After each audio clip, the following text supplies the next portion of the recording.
ഓം നമോ ഭഗവതേ വാസുദേവായ. 83-ാം ദശകത്തിൽ പൗണ്ഡ്രക വാസുദേവൻ്റെ കഥകളാണ് പറയുന്നത്. പൗണ്ഡ്രക വാസുദേവൻ തൻ്റെ ഭൃത്യന്മാരുടെ പ്രേരണയാൽ വാസുദേവൻ താനാണെന്നും തൻ്റെ അംശചിഹ്നങ്ങളായ ശംഖചക്ര ഗദാപദ്മങ്ങളെ നീ ധരിക്കുന്നുണ്ടെന്നും ഞാൻ അറിഞ്ഞു. അതുകൊണ്ട് അത് ഉപേക്ഷിച്ച് ഉടനെ എന്നെ ആശ്രയിക്കണമെന്നുള്ളൊരു സന്ദേശം ഒരു ദൂതൻ്റെ വശം കൊടുത്തയക്കുകയാണ്. ദ്വാരകയിലെത്തിയ ഈ ദൂതൻ്റെ സന്ദേശം കേട്ട് അവിടെയുള്ളവരെല്ലാവരും ചിരിക്കുകയും എന്തായാലും പൗണ്ഡ്രക വാസുദേവൻ്റെ അഹങ്കാരം തീർക്കുക തന്നെയെന്ന് വിചാരിച്ച് ഭഗവാൻ സൈന്യസമേതനായി പൗണ്ഡ്രക രാജധാനിയിലെത്തിയപ്പോൾ മാറിടത്തിൽ ചുട്ടുപഴുപ്പിച്ച ഇരുമ്പ് കൊണ്ട് ചുട്ടുപഴുപ്പിച്ച ഒരു വടുണ്ടാക്കി ശ്രീവത്സമാണെന്നും അതുപോലെ ഭഗവാനെ പോലെ തന്നെ മകരകുണ്ടലം മഞ്ഞപ്പട്ട എന്ന് ധരിച്ചവനുമായ പൗണ്ഡ്രകനെ എല്ലാവരും കണ്ടു. പൗണ്ഡ്രകൻ സുദർശനമെന്ന വ്യാജേന ഇരുമ്പ് കൊണ്ടുണ്ടാക്കിയ ഒരു ചക്രം അങ്ങയുടെ നേരെ പ്രയോഗിച്ചപ്പോൾ അങ്ങ് സുദർശന ചക്രം പ്രയോഗിച്ച് അവൻ്റെ ശിരസ്സു കൊയ്തു. അവൻ്റെ മിത്രമായ കാശിരാജാവിനെ അങ്ങ് അമ്പെയ്തിട്ട് കാശിനഗരത്തിൽ ആ ശിരസ്സ് വീഴുന്ന വിധത്തിൽ ചെയ്തു. ഈ കാശിരാജാവിൻ്റെ പുത്രൻ പരമശിവനെ സേവിച്ച് അങ്ങയുടെ നേരെ ആഭിചാര കർമ്മം ചെയ്യുകയാണ്. അങ്ങയെ ഒരു കൃത്യ വരികയും ആ കൃത്യയെ നശിപ്പിക്കാനായി അങ്ങ് സുദർശനത്തെ അയക്കുകയും ചെയ്യുന്നു. സുദർശനത്തിൻ്റെ പ്രഭാവത്താൽ കൃത്യ നശിക്കുകയും ആ കൃത്യ ചെന്ന് തന്നെ ഇങ്ങോട്ട് പറഞ്ഞയച്ച കാശിരാജാവിൻ്റെ പുത്രനായ സുദർശനനെ തന്നെ വധിക്കുന്നു. സുദർശന ചക്രമാകട്ടെ കാശിരാജ്യം മുഴുവൻ നശിപ്പിക്കുകയും ചെയ്തു. പിന്നെ പറയുന്നത്, പണ്ട് രാക്ഷസ നിഗ്രഹത്തിന് തന്നെ സഹായിച്ച വിവിധൻ എന്ന വാനരൻ നരകാസുരൻ്റെ മന്ത്രിയായി അവിടെ വർത്തിച്ചിരുന്നു.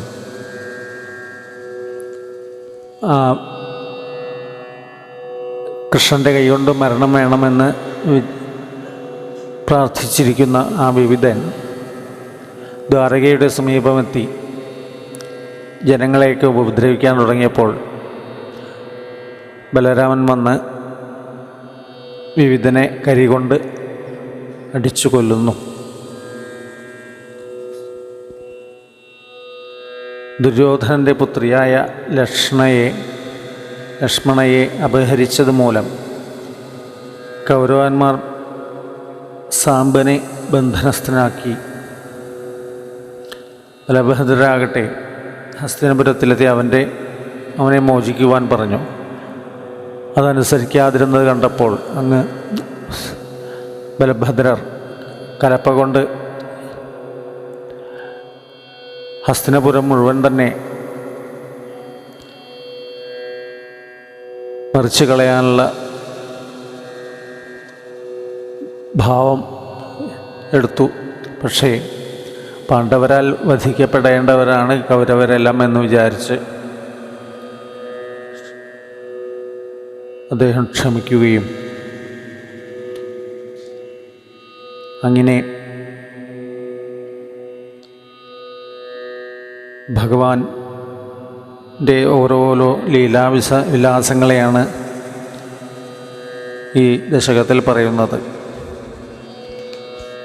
ഓം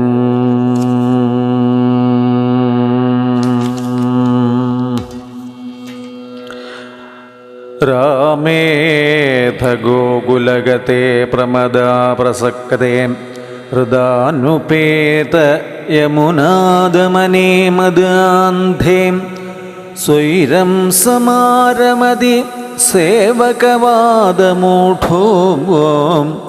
ദൂതം ന്യയുക്ത തവ പൗണ്ഡ്രഗവാസുദേവാം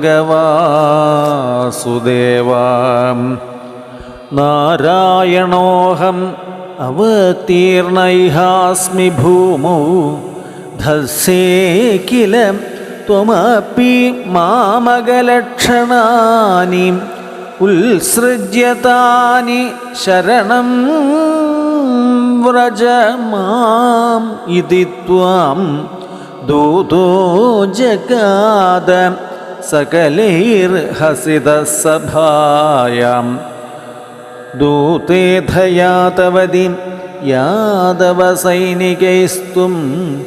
യാതോ ദദർശിധവപും കില പൗണ്ഡ്രകീയം താപേന വക്ഷസി കൃതാംഗമനൽപമൂല്യശ്രീകൗസ്തുഭം മകരകുണ്ഡലപീതചേലം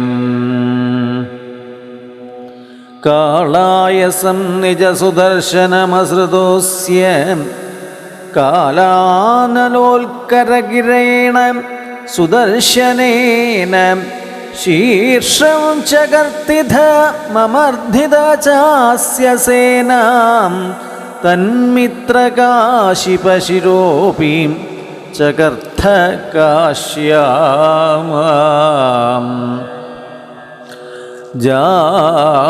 ജാഡ്യേന ബാലകഗിരാപികിലാഹം ഏവ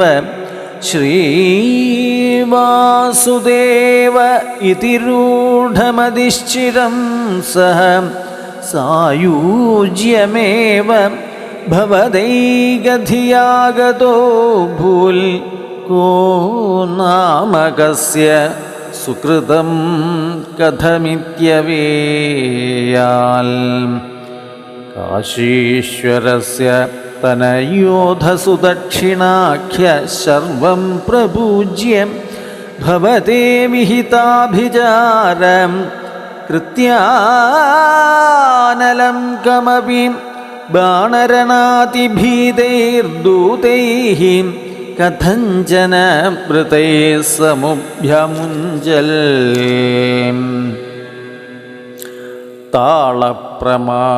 താളപ്രമാണചരണാമഖിലം ദഹന്തീം കൃത്യാം വിലോക്യ ചകിതൈ കഥിതോപി പൗരൈഃ ദ്യൂതോത്സവേ കിമപി നോ ചലിതോ വിഭോ ത്വം പാർശ്വസ്ഥമാശു വിസസർജിതകാലചക്രം അഭ്യാപതത്യമിതധാംനി ഭവന്മഹാസ്ത്രേ ഹാ ഹേതി വിദ്രുതമതീ ഖലു ഘോരകൃത്യാം രോഷാൽ സുദക്ഷിണമദക്ഷിണചേഷ്ടിതം തം പുപ്ലോഷചക്രമപി കാശിപുരീം അഥാക്ഷീൽ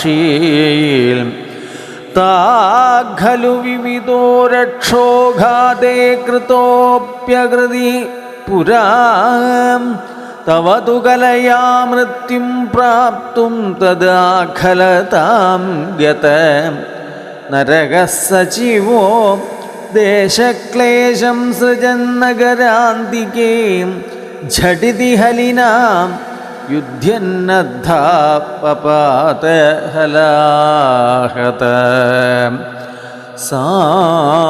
സാംബം കൗരവ്യപുത്രീ ഹരണനിയമിതം സാന്ത്വനാർത്ഥീ കുരൂണാം യാതസ്തദ്വാക്യരോഷാന്ധൃതകരിനഗരോ മോചയാമാസ രാമ തേ ഘാത്യാഹ പാണ്ഡവേയൈരിതി യദുപ്യ അതനാം യബ്ദുപ്യതനാം നാമുജസ്ത്വം തദാനിം തം ത്വാം ദുർബോധലീലം പവനപുരപതി താപശാന്തി നിഷേവേ. സർവത്ര ഗോവിന്ദനാമസങ്കീർത്തനം. 83-ാം ദശകം സമാപനം. ഹരേ രാമ രാമ രാമ ഹരേ ഹരേ, ഹരേ കൃഷ്ണ കൃഷ്ണ കൃഷ്ണ ഹരേ ഹരേ, ഹരേ രാമ രാമ രാമ ഹരേ ഹരേ, ഹരേ കൃഷ്ണ കൃഷ്ണ കൃഷ്ണ ഹരേ ഹരേ.